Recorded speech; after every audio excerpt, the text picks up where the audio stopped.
அம்மா, அவன் சொல்றது நம்புற மாதிரியா இருக்கு?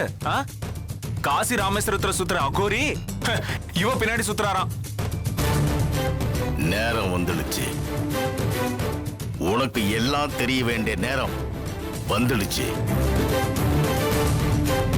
என்ன சொல்றீங்க?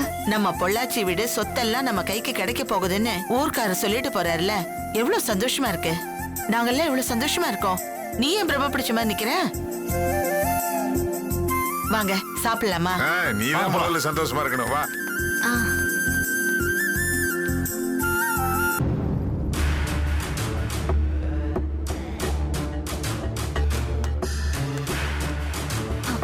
என்ன எந்த உலகத்துல இருக்க நீ?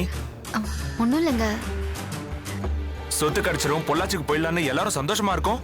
ஆனா நீ மட்டும் ஏதோ யோசிச்சுட்டே இருக்க. அது ஒண்ணும் இல்லைங்க, நான் நடந்ததையே நினைச்சிட்டு இருக்கேன். சரி வாங்க. சரி வா, போய் சாப்பிடலாம். வா.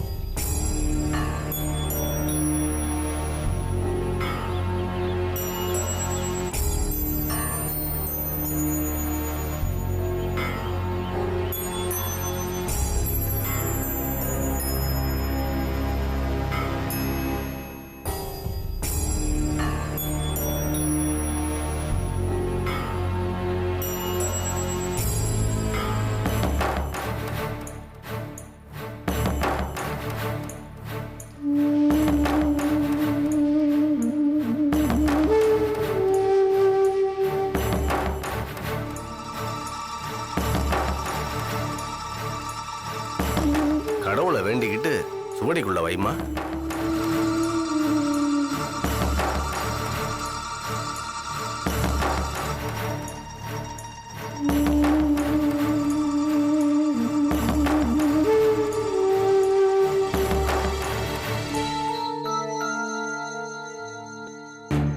இத பாருமா, நீ பிறந்தது ஒரு இடம், வளர்ந்தது ஒரு இடம். இட்ட பேர் ஒண்ணு, கூப்பிட்ட பேர் ஒண்ணு, இருக்கிற பேரு வேற ஒண்ணு, இருக்க போற பேரு இன்னொன்னு. குழப்பல குழப்பம், பேர்ல குழப்பம், வாழ்ந்துகிட்டு இருக்கிற வாழ்க்கையிலையும் குழப்பம். ஆனா இத்தனை குழப்பத்துக்கும் அதிபதியான உங்களால மட்டும்தான் மற்றவங்களோட குழப்பத்தை போக்க முடியும், அவங்க கஷ்டத்தையும் தீர்க்க முடியும். உன்ன மாதிரி தெளிவான திடமான ஒரு பொண்ணை பார்க்கவே முடியாது. இது உன் வாழ்க்கைக்கு உதவல, ஆனா அடுத்தவங்களுக்கு தான் இது பயன்பட்டுச்சு.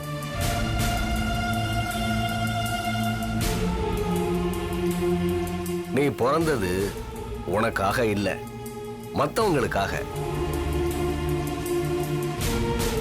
இந்த பிறப்ப நீ இஷ்டப்பட்டு எடுக்கல, கஷ்டப்பட்டு எடுத்திருக்க. உன்னோட பிறந்தவங்க யாரும் இல்ல.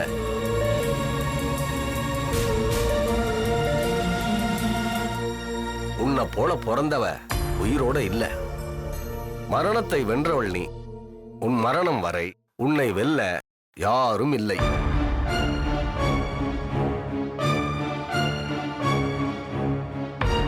போன பொறப்புல இல்லறம் இல்லாம துறவரம் போனவன் நீ. சாமியார் வாழ்க்கை வாழ்ந்திருக்க. அந்த பாவம் தான் இப்ப உன்னை துரத்தி அடிக்குது.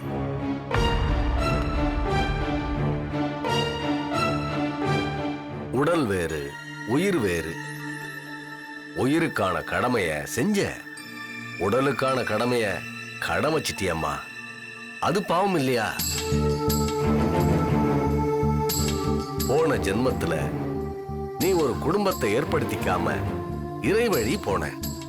பெத்தவங்க ஆசையில மண்ணள்ளி போட்டுட்டு படைச்சவனுக்கு படையில போட்டியே. அதனாலதான் இந்த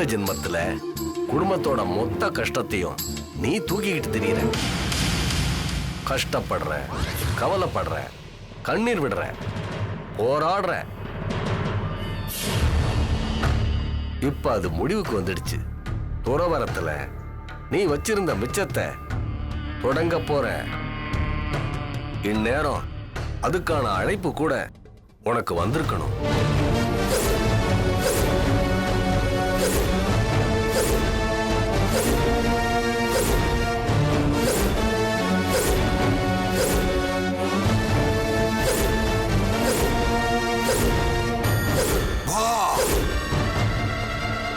வரலன்னா சீக்கிரம் வரும்.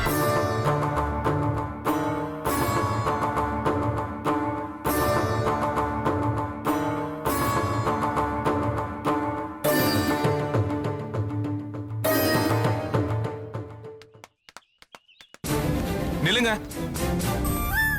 நான் அதுக்கு தான் சொன்னேன் இதெல்லாம் தேவையில்லாத வேலைன்னு.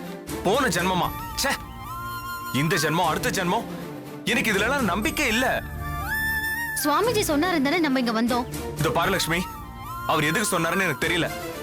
சுவாமியை பார்க்க போறோம்னு வந்துட்டு இப்ப நீ சாமி ஆக போறேன்னு சொல்றாங்க. ஏ, அவ போன ஜென்மத்துல அப்படி இருந்தாருன்னு அவர் சொல்றாரா? அப்பா, இந்த ஜென்மத்துல மிச்ச மீதி இருக்குன்னு சொல்றாரே. டேய், ஜோசிய மாதிரி தாண்டா இதுவும். நடக்கிற வரைக்கும் எதுவுமே நிச்சயம் இல்லடா. அம்மா, நடக்குதோ நடக்கலையோ, இது நம்ம மனசுக்குள்ள உறுத்திக்கிட்டே இருக்காதா? எப்படி நிம்மதியா வாழ முடியும்? இவளை நான் சாமியாக்க போறாளேன்னு தள்ளி போவேனா? இல்ல ஏன் பொண்டாட்டி தானே சகஜமா இருப்பேனா? டேய் வெற்றி, ஏன்டா இப்படி தேவையில்லாம டென்ஷன் ஆயிட்டு இருக்கா? அண்ணே, டென்ஷன் ஆகாம என்ன பண்றது? என்ன விடுங்க. இவன் நாளைக்கே சன்னியாசியா போயிட்டானா என் புள்ள அர்ஜுன் அம்மா எங்கன்னு கேட்டா அவ சாமியாரா போயிட்டான்னு சொல்ல முடியுமா? சொல்லுங்கண்ணே, சொல்ல முடியுமா? டே டே டே, இருடா. நீ என்னமோ எல்லாமே நடந்துட்டு மாதிரி இப்படி பேசிட்டு இருக்க. அப்பா, நடக்காதது கேப்பா சாமிஜி இங்க அனுப்ப போறாரு. அண்ணே, அது அந்த அகோரி பத்தி தெரிஞ்சுக்கிறதுக்காக இருக்கலாம் இல்லையா? மாமா, அக்கா நம்மளை விட்டு எங்கேயும் போயிட மாட்டாங்க. நாம இல்லாம அவங்களால இருக்க முடியாது மாமா. அதுதானே உண்மை. கவலைப்படுறதை விட்டுட்டு ஏதோ வந்தோமா கேட்டோமான்னு போயிட்டே இருக்க வேண்டியதானே. அண்ணி, என்னால அப்படிலாம் நினைச்சுக்க முடியாது. என்னங்க, இதை ஆரம்பிச்சு வச்சவர்கிட்டே போய் கேட்கலாம். சுவாமிஜியை பார்த்தாதான் இதுக்கான விடை கிடைக்கும். வாங்க. அவர் எங்க இருப்பாரோ? அங்கதாங்க இருப்பாரு. அங்கதான் இருப்பேன்னு சொன்னாரு. வாங்க சரி வாங்க, போய் அவர்கிட்ட கேட்கலாம். வாங்க மாமா. வாங்க. என்னவோ, ச்சே.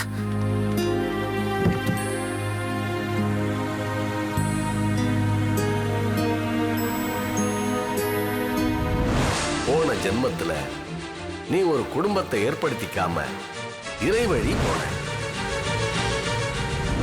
லக்ஷ்மி, நீ வந்ததும் உனக்கு ஒரு கடமை காத்துக்கிட்டு இருக்கு. என்ன கடமை? வந்ததும் உனக்கு தெரியும். இவன் நாளைக்கே சன்னியாசியா போயிட்டானா என் புள்ள அர்ஜுன் அம்மா எங்கன்னு கேட்டா அவ சாமியாரா போயிட்டான்னு சொல்ல முடியுமா?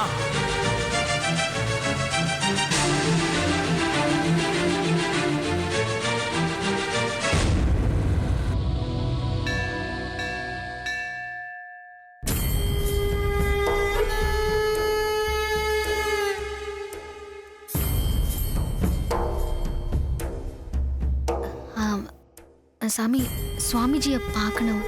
சுவாமிஜியை பார்க்க முடியாதுமா. ஏன்? இல்ல, அவர் சொல்லிதான் வைத்தீஸ்வரன் கோயிலுக்கு போயிட்டு வந்திருக்கேன். போயிட்டு வந்துட்டு அவரை பார்க்க சொன்னாரு. இல்லம்மா, இனிமே அவர்கிட்ட பேச முடியாதுமா. ஏன் சுவாமி? ஏன்னா சுவாமிஜி முக்தி அடைய போறாரு.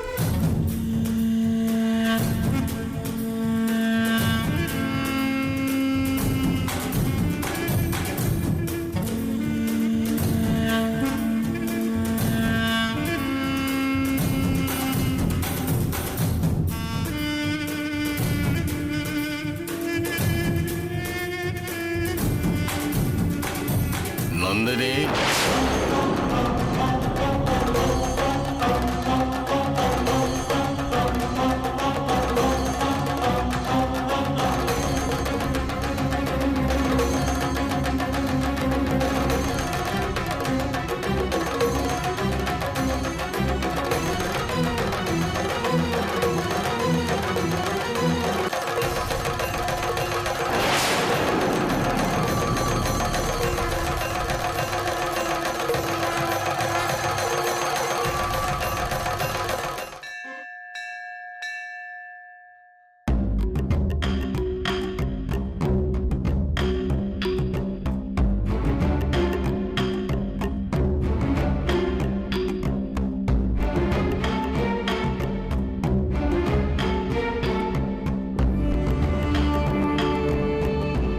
தயவு செஞ்சு யாரும் கண் கலங்காதீங்க. நம்ம சுவாமிஜி முக்தி அடைஞ்சிருக்காரு. அவரை சந்தோஷமா நம்ம வழி அனுப்பி வைக்கணும். லக்ஷ்மி, அனுப்பி வைமா.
எல்லாரும் சேர்ந்து நம்ம சுவாமிஜிக்கு மோட்ச பூஜையை பண்ணுவோம். தென்னாட்டுடைய சிவனே போற்றி, எந்நாட்டுக்கும் இறைவா போற்றி, ஹர ஹர மகாதேவா.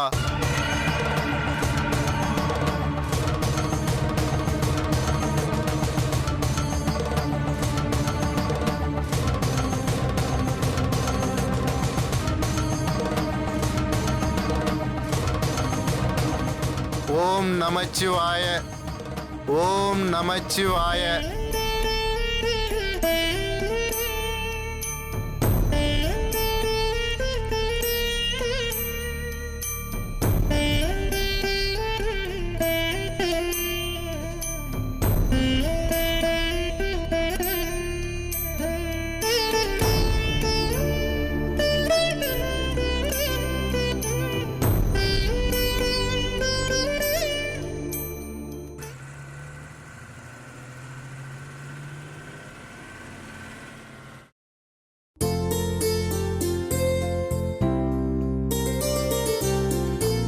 அம்மா குடிக்கிறதுக்கு கொஞ்சம் தண்ணி விடுமா. ஆ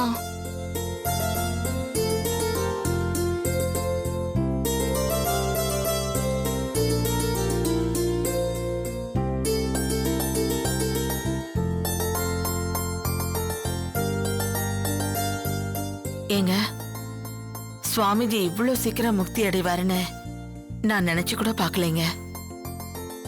நம்ம எல்லாரையும் விட லட்சுமிக்கு தான் ரொம்ப கஷ்டமா இருக்கும். அவளால அதை தாங்க முடியாது.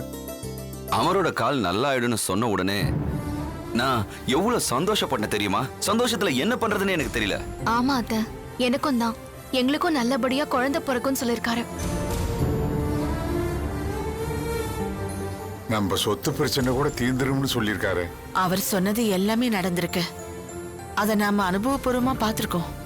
ஆனா அப்படிப்பட்டவரு நம்ம கூட இல்லாம போயிட்டாரு.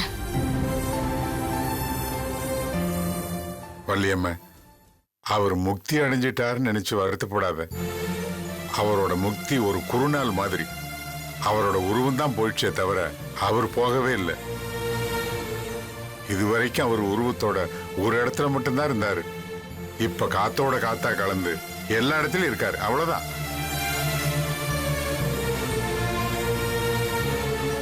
ஏங்க ஒன்னு கேட்கணும்னு நினைச்சேன். சுவாமிஜியை பத்தி நமக்கு தெரிஞ்சது அவர் ஜோசியும் சொல்வாரு, சோழியை போட்டு குறி சொல்வாருங்கிறதா. ஆனா இப்ப பார்த்தா அவருக்கு தெரியாததே இல்லைங்கிற மாதிரி இருக்கே.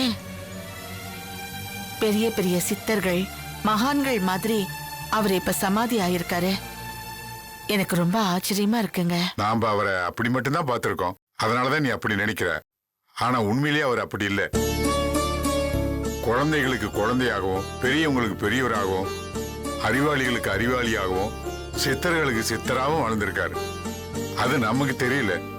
தன்னோட முக்தி இந்த தேதியில இந்த இடத்துல இத்தனை மணிக்கு நடக்குங்கிறத தெரிஞ்சுக்கிட்டு தான் அவர் இங்க வந்திருக்காரு. வர்றப்போ நாம சந்திக்கிற பாக்கியத்தையும் நமக்கு அவர் கொடுத்திருக்காரு. சுவாமிஜி நம்ம குடும்பத்துக்கு நல்லது செய்யறதுக்காகவே வந்திருக்கிற மாதிரி இருக்கு மாமா. அவரோட ஆசை நம்ம குடும்பத்துக்கு இருக்குன்னு நினைக்கிறப்ப ரொம்ப சந்தோஷமா இருக்கத்த. கடைசி வரைக்கும் அவர் நம்மளோட பக்கத்துல இருந்து நம்மள காப்பாத்தி கரை சேர்த்து விட்டுட்டாருன்னா போதும். கவலைப்படாதீங்க. அவர் நம்ம கூட தான் எப்பவும் இருக்காரு. கண்டிப்பா நம்மள அவர் கைவிட மாட்டாரு.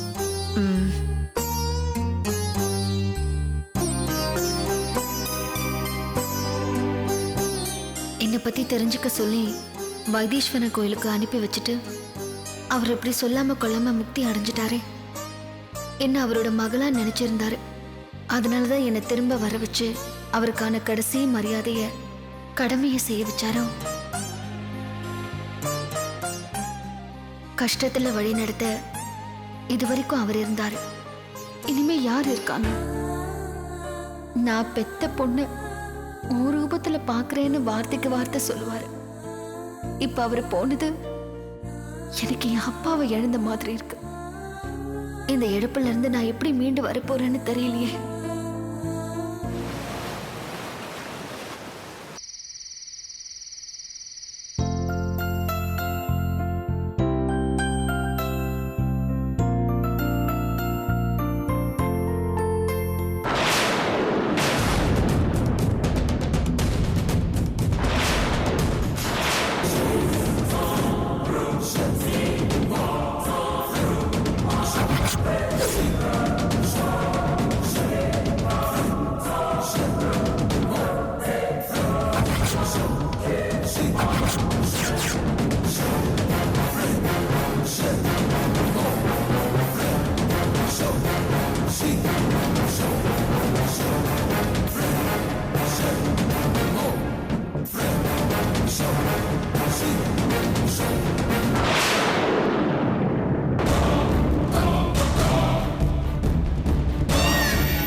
சாப்பிட வரதா வேணுமா? போதுமா அது? அர்ஜுன் எங்க இங்கதானே உட்கார்ந்துட்டு இருந்தான்.